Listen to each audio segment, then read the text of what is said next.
ஆண்டவராகிய இயேசு கிறிஸ்துவின் இனிதான நாமத்திலே இந்த பரிசுத்த ஆராதனையை ஆன்லைனில் பார்த்து கொண்டிருக்கிற யாவருக்கும் இயேசு கிறிஸ்துவின் இனிதான நாமத்தினாலே இந்த பரிசுத்த ஆராதனை நேரத்திலே உங்களை வாழ்த்தி நான் வரவேற்கிறேன்.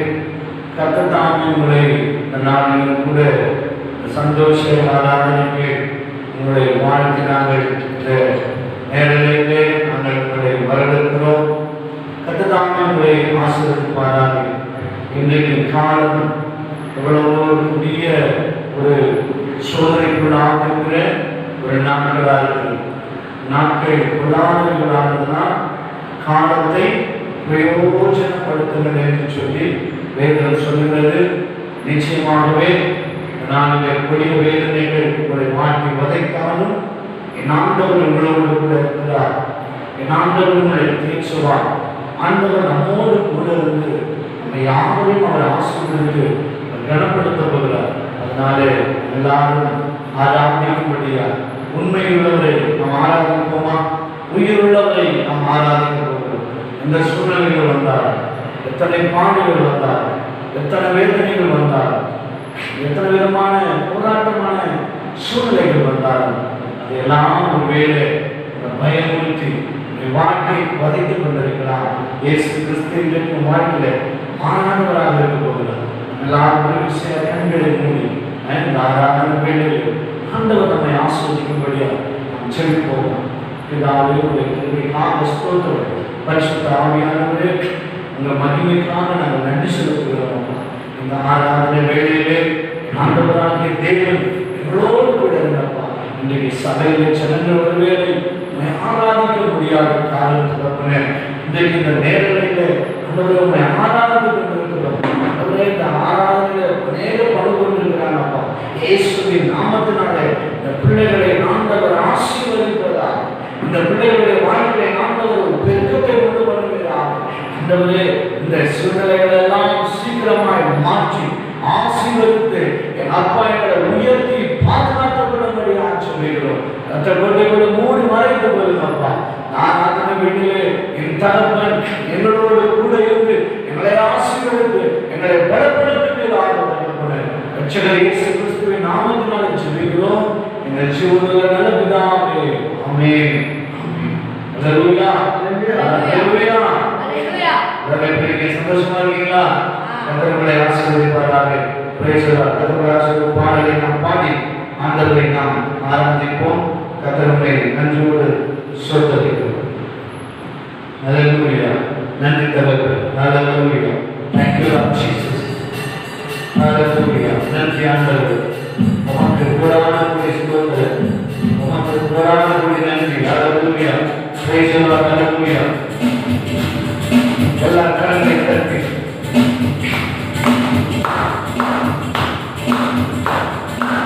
புதிய பாடலை பாடி இயேசு ராஜாவை கொண்டாடுவோம். புதிய பாடலை பாடி பாடி இயேசு ராஜாவை கொண்டாடுவோம். புதிய பாடலை பாடி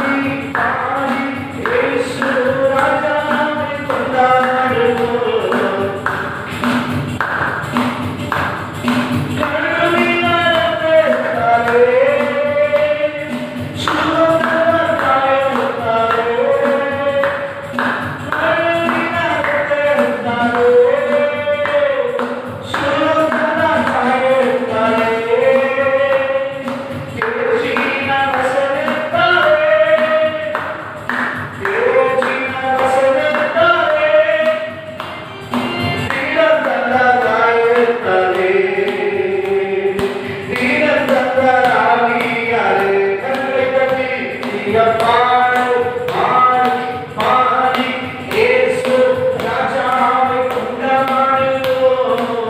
புதிய பாடலை பாடி பாடி இயேசு ராஜாவை கொண்டாடுவோம். புதிய பாடல்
சூழலை நீ எந்த மாதாளத்தில் இருந்தால், நீ எப்படிப்பட்ட வேதனையில் இருந்தால், நீ எப்படிப்பட்ட போராட்டத்தின் நடுவில் இருந்தால், நீ சிங்க கெளியில் இருக்கலாம், அக்கினின் சோதனையில் இருக்கலாம், ஒருவேளை படுகொலையில் இருக்கலாம். ஐயோ, நான் படுகொலையில் இருக்கிறேன், நான் சிங்க கெளியில் இருக்கிறேன், நான் அக்கினியின் நடுவில் இருக்கிறேன்.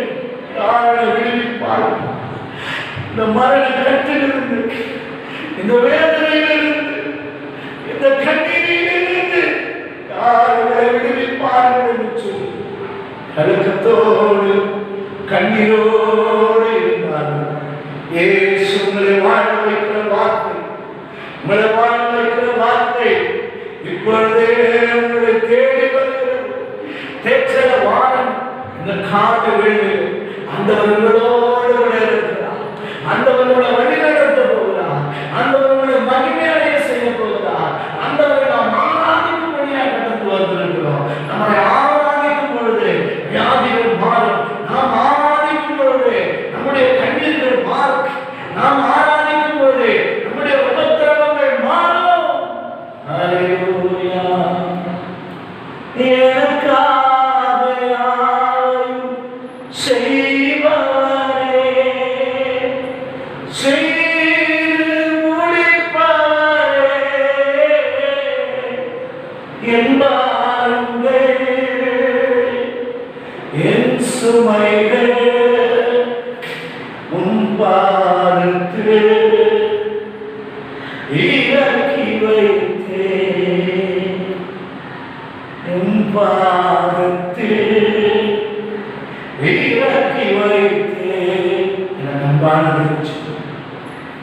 அந்தவருடைய சமூகத்தில், அந்தவருடைய பாதத்தில் நீங்களும் நானும் சரணடையும் போது, நீங்களும் நானும் தேவ சமூகத்தில் வந்து அமரும் போது அந்த நம்முடைய கண்ணீரை காண்கிறார். அந்த கண்ணீருக்கு பதில் உண்டு, உன்னுடைய கவலைகளுக்கு பதில் உண்டு, உன்னுடைய போராட்டத்துக்கு பதில் உண்டு, வேதனைக்கு பதில் உண்டு. ஆண்டவர் காலங்களில் அவை எல்லாவற்றையும் கர்த்தர் மாற்றப்படுகிறார். அவர் எல்லா சூழ்நிலைகளையும் மாற்றப்படுகிறார். அவர் எல்லா வேதனையான நேரங்களையும் மாற்றப்படுகிறார். கண்ணீரை காண்கிறது, கண்ணீரை காண்கிறது அவர் சூழ்நிலைகளில் கருவாய் மாற்றப்படுகிறார். அந்தவருடைய பாதத்தில் நாம் இறக்கி வைக்கிறோம், அந்தவருடைய பாதத்தில் நாம் இறக்கி வைக்கிறோம். நம்முடைய உபத்திரவங்கள், நம்முடைய பாடுகள், நம்முடைய வேதனைகள், நம்முடைய கண்ணீரான நேரங்கள் எல்லாவற்றையும் நம்முடைய பாதத்தில் இறக்கி வைப்போம். தேவன் தாமே ஆராதனை வேலையை கற்றுக்கொள்வோடு கூட இருந்து மலையாசனத்துக்கு உங்களை நடத்துவாராக. ஆமென். அல்லேலூயா. அல்லேலூயா. அல்லேலூயா சொல்லுங்களா. அல்லேலூயா.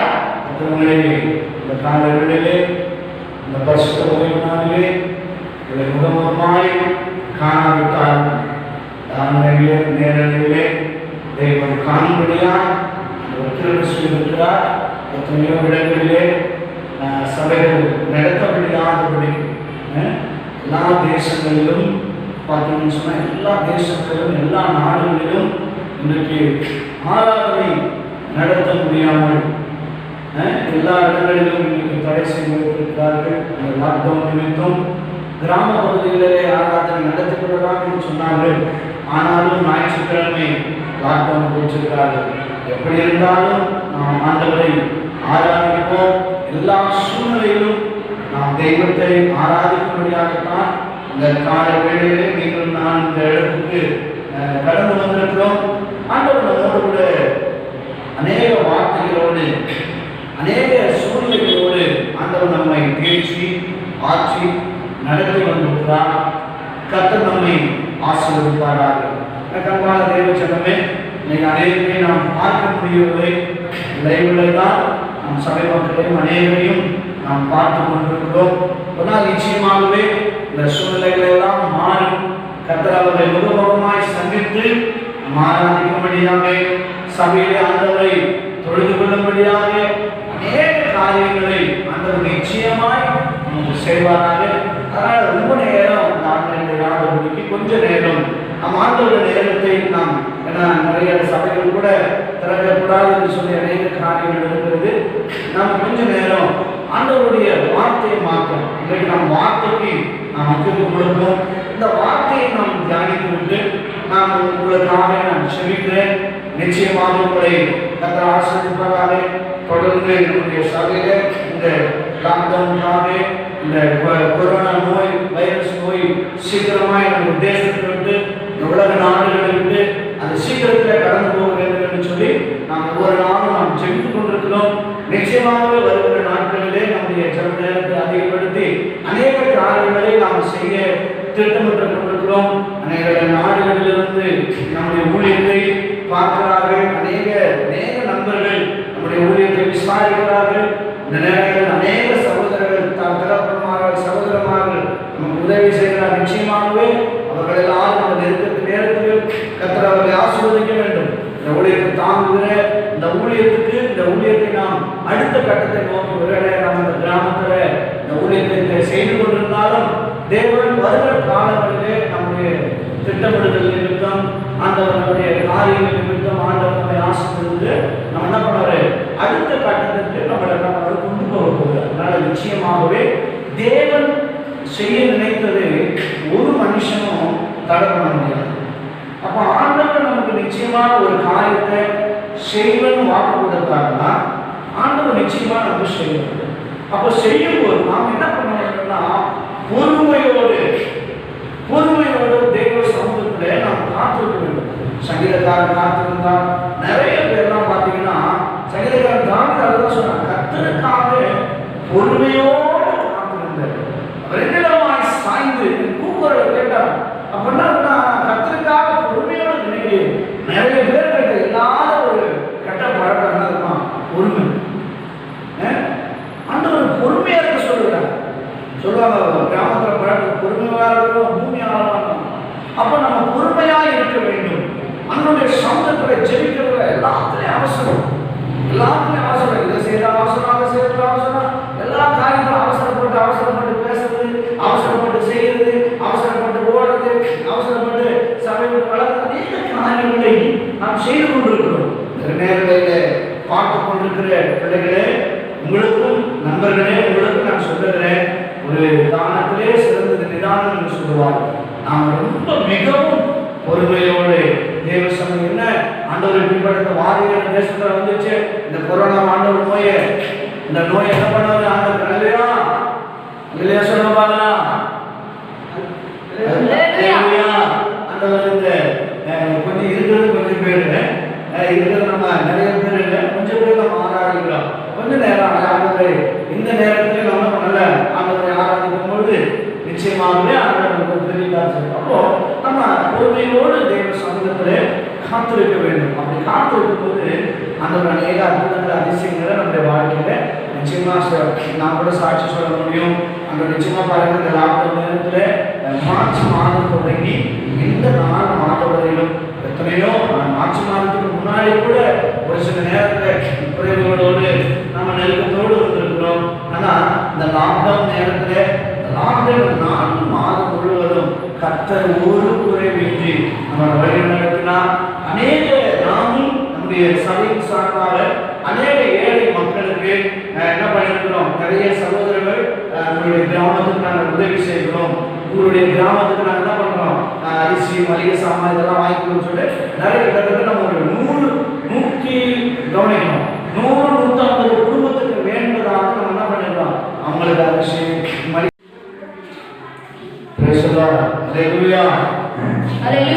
கர்த்தர்களை ஆசீர்வதிப்பாராக.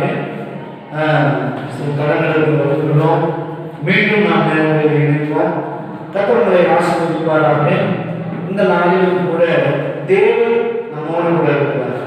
வசனம் சொல்கிறது, சங்கீத பகுதி சங்கீதம் 34வது அதிகாரத்தை நாம் வாசிப்போம். சங்கீத புஸ்தகம் 34ஆம் அதிகாரத்திலே ஒரு வார்த்தை சொல்லுங்கள். 34 1ஆம் அதிகாரத்தில் 34:1 ஒரு வார்த்தை சொல்வது, கர்த்தரை நான் எக்காலத்திலும் ஸ்தோத்தரிப்பேன், அவர் துதி எப்போதும் என் வாயில் இருக்கும். எனக்கு அன்பான தேவ ஜனமே, கர்த்தரை நாம் எக்காலத்திலும் ஸ்தோத்தரிக்க வேண்டும். பாருங்க, இன்னைக்கு ஸ்தோத்தரிக்க முடியாத நிலைமை, இன்றைக்கு ஜெபிக்க முடியாத ஒரு சூழ்நிலைகள்,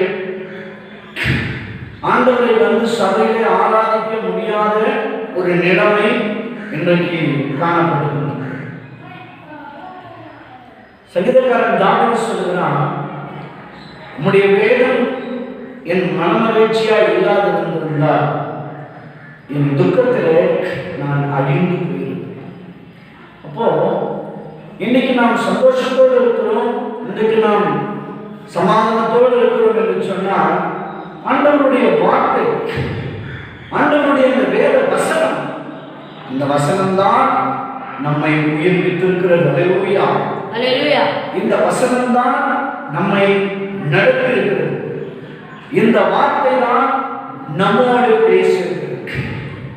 அவர் சகல பிரஸ்தாபத்தை பார்க்கணும், தம்முடைய வார்த்தையை அவர் மகிமைப்படுத்துகிறார்.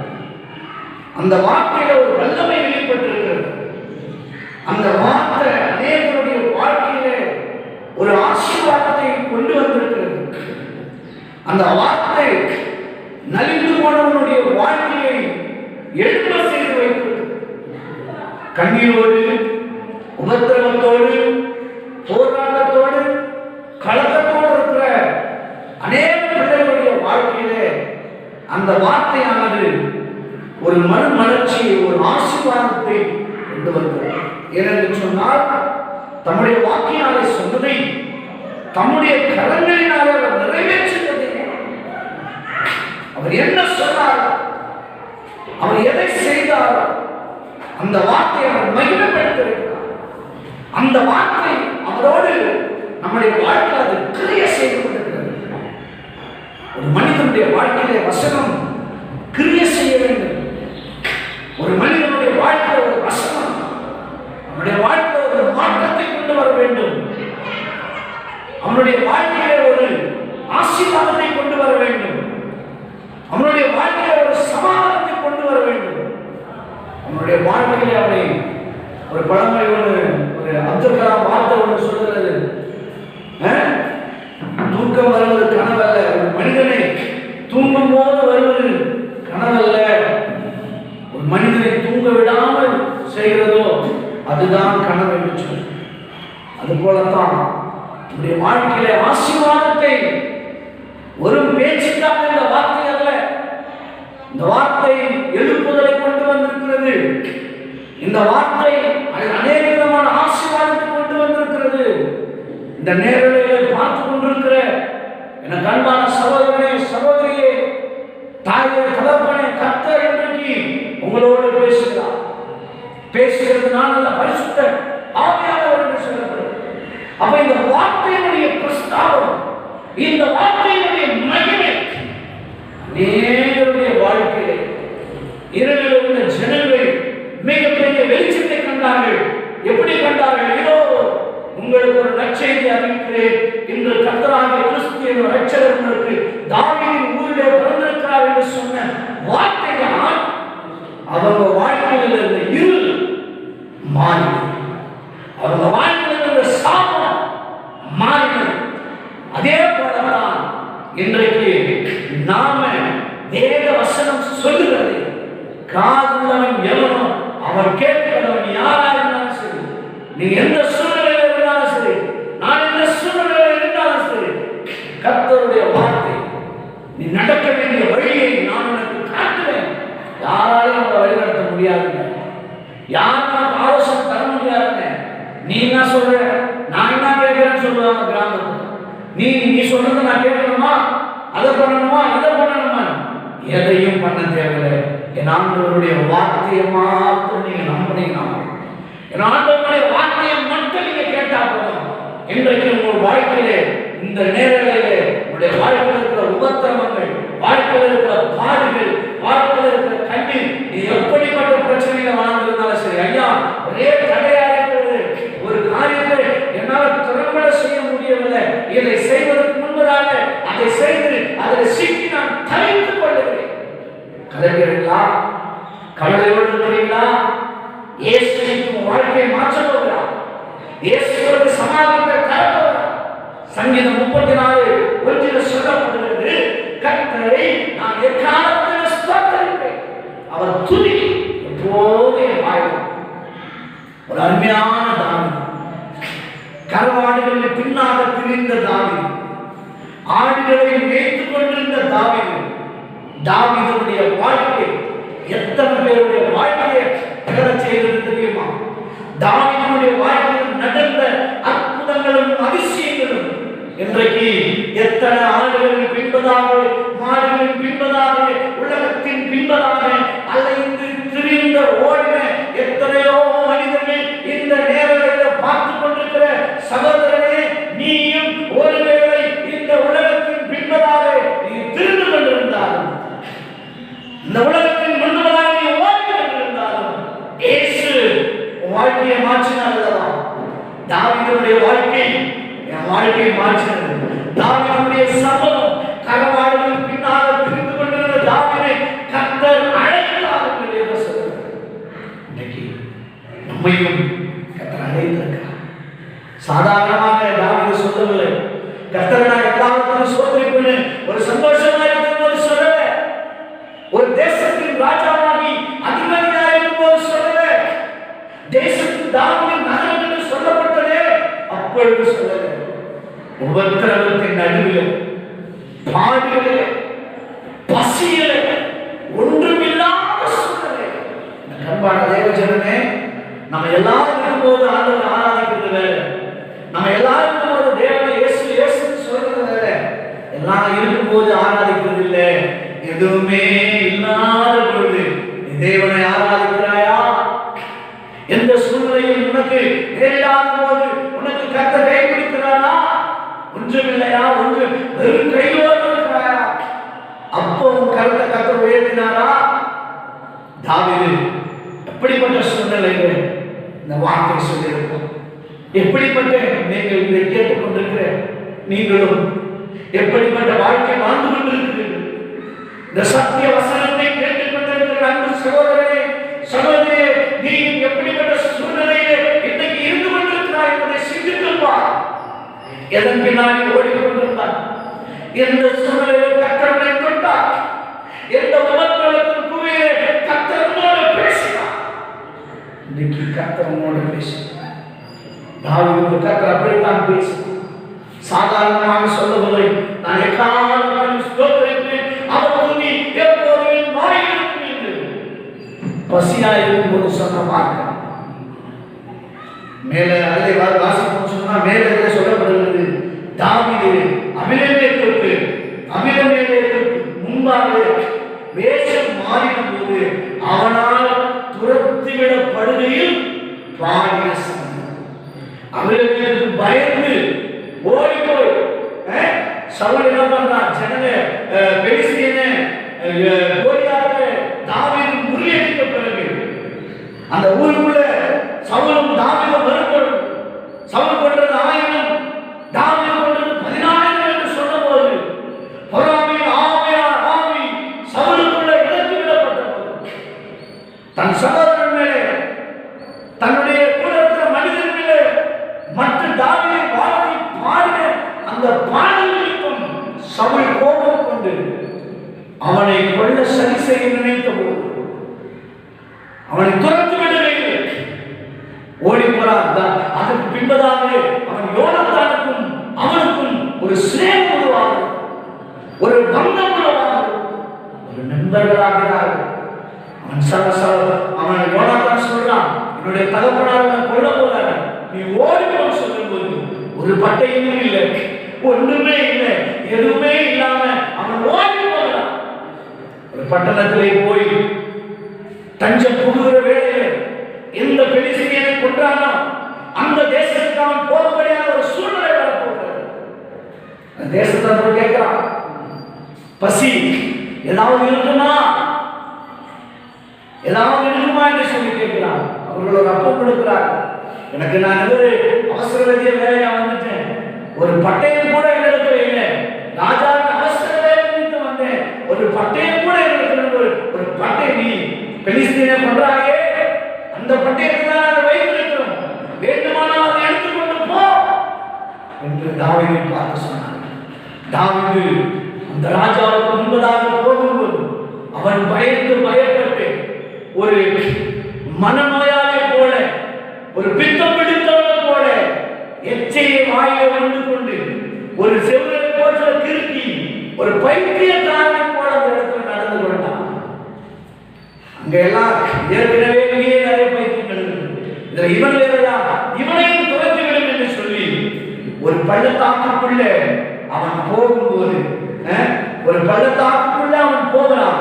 அந்த இடத்துலதான் அந்த வேதம் நல்லா கவனிங்க, அதை பார்த்தீங்கன்னு சொன்னா உங்களுக்கு தெரியும்.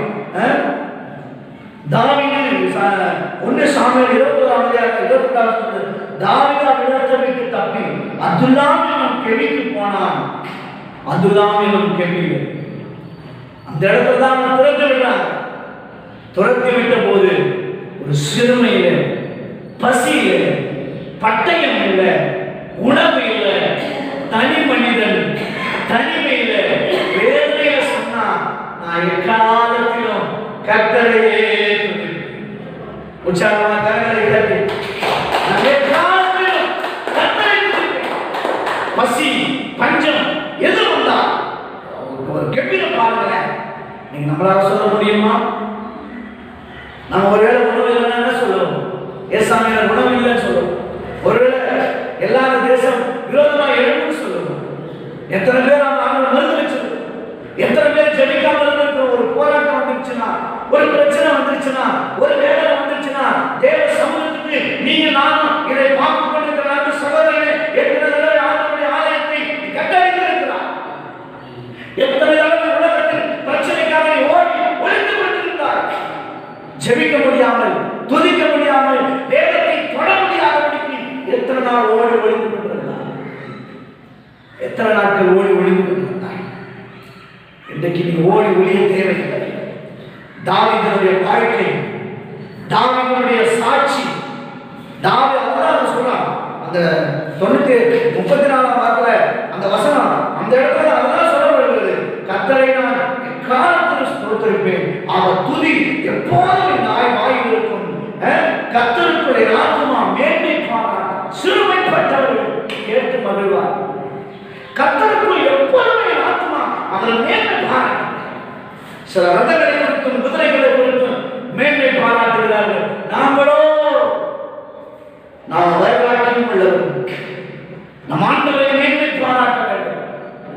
தனிமை யோசிச்சு பாருங்க, பட்டையே இல்லை, சவுல் கொல்ல துடிக்கிறான், சவுல் கொல்ல துடிக்கிறது தன் தகவல் கொள்ளுகிறதை நண்பனிடத்தில் சொல்லுகிறான். அந்த ராஜா போனா அங்கே அவனும் கொள்ளுவான். எல்லா இடத்திலும் பயம் நிறைந்தவனாய் ஒரு விசுவாசம் தாவீதுக்கு உண்டு. ஆண்டவருக்கு என்னோடு கூட ஆண்டவர் இருப்பார், என்னோடு ஆண்டவர் ஒரு நாளும் என்னை கைவிடவே மாட்டார். சிறுமைப்பட்டவர்கள், ஒன்றுமில்லாதவர்கள், பலவீனமுள்ளவர்கள், பாவம் நிறைந்தவர்கள், கைவிடப்பட்டவர்கள், உலகத்தால் உறவினர்களாக உதவப்பட்டவர்கள், அவர்கள் எல்லாம் கேட்டு மகிழ்வார்கள். கர்த்தருடைய வார்த்தை சிறுமைப்பட்ட ஜனங்களுக்கு ஆறுதலாய் மாற வேண்டும். இதை கேட்டுக்கொண்டிருக்கிற நண்பு சகோதரனே, சகோதரியே, கர்த்தர் இன்றைக்கு உன்னோடு பேசிக் கொண்டிருக்கிறார். கர்த்தரை நான் எக்காலத்திலும் ஸ்தோத்திரிப்பேன், அவர் துதி என்ற போதில் வாயிலிருக்கும். கர்த்தருக்குள்ளே ஆத்துமா மேன்மை பாராட்டும். சிறுமைப்பட்டவர், மனமுடைந்து போனவர், கைவிடப்பட்டவர், ஒன்றுமில்லாதவர், சப்பானிகள், குருடர்கள், முடவர்கள், அதுக்கப்புறம் தான் எல்லாரும் ஒன்று சேர்த்து யுத்தம் செய்யலாம். தாவீது நகரம் என்று பெயர். எனக்கு அன்பான நேரடியாக பார்த்து கொண்டிருக்கிறேன் அன்பு தேவ பிள்ளைகளே. இன்றைக்கு காலம் கொடிய காலமாக போய்கொண்டு கொள்ளை நோய் என் தேசத்தை வாட்டி வதைத்துக் கொண்டிருக்கிறது. நீங்களும் நானும் எந்த காலத்தில் இருக்கிறோம்? எல்லா காலத்திலும் உபத்திரவ காலத்திலும் சந்தோஷம் தான் ஆண்டவர் ஆராதிக்கிறோம், சமாதானமாக தான் ஆண்டவர் ஆராதிக்கிறோம். ஒரு வேதனை வந்துச்சுன்னா ஆண்டவர் வேதனை கொடுத்து நாம் ஜெபிக்கிறோமா? ஆண்டவர் துதிக்கிறோமா? இன்னும் நீ நான் மௌனமாக இருக்கிறோம். ஒரு வசனம் சொல்லுகிறது, நீ இந்த காலத்திலே மௌனமாக இருந்தான் யூதருக்கு சகாயம் ரட்சிப்பும் வேதனைகளும் எழும். இன்னும் மௌனமாக இருக்கிறான். இன்னும் உன்னுடைய பாவங்களை அறிக்கை செய்யாமல் இன்னும் மனப்போன போக்கிலே ஓடிக்கொண்டிருக்கிற அன்பு சகோதரனே சகோதரி, இயேசு வாழ்க்கையை இன்றைக்கு மாற்றப் போகிறார். இன்றைக்கு வாழ்க்கையில் சமாதானத்தை கட்ட கொடுக்க போகிறார். வார்த்தை இந்த காலத்தில் மான எழுந்து ஜெபிக்கிறவர்களாய் மாற வேண்டும், துதிக்கிறவர்களாய் மாற வேண்டும், ஆண்டவருடைய சமூகத்திலே அர்ப்பணிக்கிறவர்களாய் மாற வேண்டும்.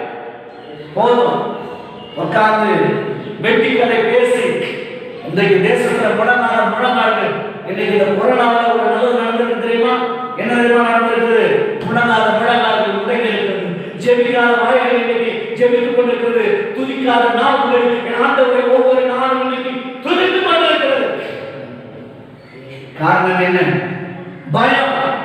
என்ன நடந்துருமோ, என்ன சூழ்நிலை ஆயிடுமோ, என்ன அந்த கைவிட்டுவாரோ, நிறைய ஊழியக்காரர்கள் மறித்துக் கொண்டிருக்கிறார்களே, இவர்கள் இறந்து விட்டார்களே, இவர்கள் இறந்து விட்டார்களே, நானும் இறந்து விடுவேனா என்கிற பயம்.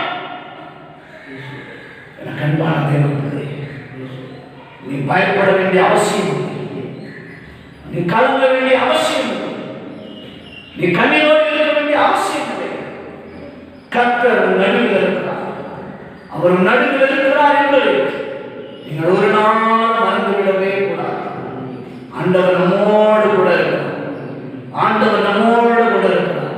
உபாகமம் 28:67 சொல்லப்படுகிறது, நீ பயப்படும் உன் இருதயத்தின் திகிலினாலும் உன் கண்களை காணும் காட்சியினாலும் விடியற் காலத்தில் எப்பொழுது சாயங்காலம் வருமோ என்றும் சாயங்காலத்தில் எப்பொழுது விடியற் காலம் வருமோ என்று சொல்லுவார். கவனிக்கவும், நீ பயப்படும் இருதயத்தின் திகிலினாலும் உன் கண்கள் காணும் காட்சியினாலும். எல்லாம் கவனிக்கணும். ஏதோ ஜெபிக்கிறோம், வேத வாசிக்கிறோம், ஏதோ இருக்கிறது இல்லை. நீ பயப்படும் இருதயத்தின் திகிலினாலும் உன் கண்கள் காணும் காட்சியினாலும். இன்னைக்கு பயம் வச்சிருது, பயம் பண்ணுது, திகில பண்ணுது. ஐயோ என்ன நடக்கும், என்ன சம்பவிக்கும், என்ன காரியம் வரும், இது நடக்குமோ, அது நடக்குமோ, இப்படி வருமோ, அப்படி வருமோ. இன்னைக்கு நான் வந்து பயம், உன் இருதயத்தின் பயம். உனக்கு என்ன உண்டாகுது? திகில் உண்டாகுது. என்ன நடக்கும், அடுத்து என்ன, ஐயோ என்ன நடக்கும், இங்க வந்துடணும், கொரோனா அங்க வந்துடணும், இப்படி நடக்கணும், அப்படி நடக்கணும். திகிலும் பயமும் சேர்ந்து விசாசனம் ஒண்ணு ஸ்டாப் ஓட்ட பண்ணிட்டு போயிருக்கோம். எல்லாம் அதிகமாகி கொண்டிருக்கிறது. சாயங்காலத்துல நினைக்கிறோம், நினைக்கிறீங்க காலையே எப்போ வரும், காலையில் நினைக்கிறோம் ஐயோ சாயங்காலம் எப்போ வரும், காலையில நைட் எப்போ வரும் நினைக்கிறேன், நைட்ல நினைக்கிறேன் காலையில எப்போ வரும். இதே போல நினைத்து நினைத்து நீ பயந்து கொண்டிருக்க வேண்டியதுதான். ஒரு காரணம் இதெல்லாம் குறித்து சாயங்காலம் வந்தா நமக்கு என்ன, காலை வந்தா நமக்கு என்ன? நாம் கர்த்தரை ஆராதிக்கிறவர்கள், நம் ஆராதனை வீரர்கள், நாம் துதிக்கிற கூட்டம். பிசாசுக்கு பயப்பட வேண்டிய அவசியம் நமக்கு இல்லை. ஏசாயா 57:11 சொல்லுகிறது, நீ யாரை அஞ்சி பயப்படுகிறாய்? நீ பொய் சொல்கிறாயோ? நீ என்னை நினையாமலும் உன் மனதிலே வைக்காமல் போகிறாய். நான் வெகுநாளும் மௌனமாய் இருந்தேன் அல்லவா, ஆகையால் எனக்கு பயப்படாதிருக்கிறாய். ஆண்டவரே, ஆண்டவர் சொல்றார், வேற மனவேதனையோட சொல்ற, பயப்படலப்பா. தேவ பயம் உனக்கு இல்லப்பா. நீ யாருமே நீ பயப்படுற. நான் பயப்படுறேன் போய் சொல்றேன். ஆனா பயம் இன்னைக்கு உன்னிடத்துல இல்லை. தேவ பயம் உன்னிடத்துல இல்லை. நீ என்னை நினையாமலும் உன்னை நினையாமலும் உன் மனதிலே வைக்காமலும் போகிறான். நான் வெகுகால மௌனமாய் இருந்தேன், அதனால நீ எனக்கு பயப்படாது இருக்கிறாய். அந்த மௌனமாய் இருந்தேன், அதனால நீங்க நான் ஆண்டவருக்கு பயப்படல. ஆனா இந்த காலத்துல நீ மௌனமாக இருந்தால் இவருக்கு ரட்சிப்பு சரான வேறு எனக்கு அன்பான தேவ பிள்ளை, காலத்திலும் நாம் ஆண்டவரை ஸ்தோத்தரிக்க வேண்டும். தாவீது ஸ்தோத்தரிச்சார், தாவீது துதிச்சார். அதில் 3ஆம் வசனம் சொல்றது, என்னோடு கூட கர்த்தரை மகிமைப்படுத்துங்கள், நாம் ஒருமித்து அவர் நாமத்தை உயர்த்துவோமாக. இன்னைக்கு அதுதான் தாவீது சொல்றாரு, நான் கர்த்தரை காலத்தில் ஸ்தோத்தரிப்பேன், அவர் துதி எப்போது என் வாயில் இருக்கும். கர்த்தருக்குள் ஆத்மா மேன்மை பாராட்டும், சிறுமைப்பட்டவங்க கேட்டு மகிழ்வாங்க. வாங்க எல்லாரும் நாம் ஒருமித்து ஓடி தேவனை மகிமைப்படுத்தும். ஒரு நல்லா சொல்ற வார்த்தை இல்லை. தாவீது ராஜாவாக இருக்கும்போது அதிகப்பட்ட வார்த்தை உபத்திரவத்தின் நடுவில் கேள்வியிலே எல்லாரும் துரத்தி விடப்படுவேன் பயம் நிறைந்தவனாய் சொல்லப்பட்ட வார்த்தை, கர்த்தரை நான் காலத்தில் ஸ்தோத்திரிப்பேன். ஒருவேளை மரணம், கொரோனா பயம், மரண பயம், வேதனை பயம் வாழ்க்கை வரைக்கிறா, டோன்ட் வரி, கவலைப்படாதீங்க. கர்த்தர் நம்மோடு விட ஜெயிப்போமா? ஸ்தோத்திரம். மகா இலக்கமும் கிருபை நிறைந்த நல்லா ஆண்டவர் கர்த்தருடைய காலத்தில் ஸ்தோத்திரிப்பேன், அவர் துதிய போது வாய்ந்திருக்கும் சொன்னது. தாவீது எப்படிப்பட்ட நிலைமையிலே சொன்னார், நாங்களும் எப்படிப்பட்ட நிலைமையிலே நம்முடைய வார்த்தைகளை நாங்கள் தியானித்துள்ளோம். இப்படிப்பட்ட சூழ்நிலையிலே கர்த்தர் எங்களோடு இருக்கிறார் சொன்னோம். அந்த வார்த்தையெல்லாம் நீங்க நிறைவேற்றி சொன்னாங்க. தேசத்துல சமாதானம் உண்டாகும், இந்த தேசத்துல அமைதி உண்டாகும். இந்த வார்த்தையை கேட்ட ஒவ்வொரு பிள்ளைகளுடைய வாழ்க்கை ஒரு ஆசீர்வாதம் உண்டாகும். சமாதானத்தை வழி நடத்தும் இயேசு கிறிஸ்துவின் மூலம் ஜெபிக்கிறோம் எங்கள் ஜீவனுள்ள நல்ல பிதாவே, ஆமென். அல்லேலூயா. இந்த நேரத்தில் பார்த்த முடியாமையும் இயேசு கிறிஸ்துவினாலே நான் உங்களை ஆசீர்வதிக்கிறேன். மீண்டும் நாம் சந்திப்போம். God bless you. கர்த்தர் உங்களை ஆசீர்வதிப்பாராக.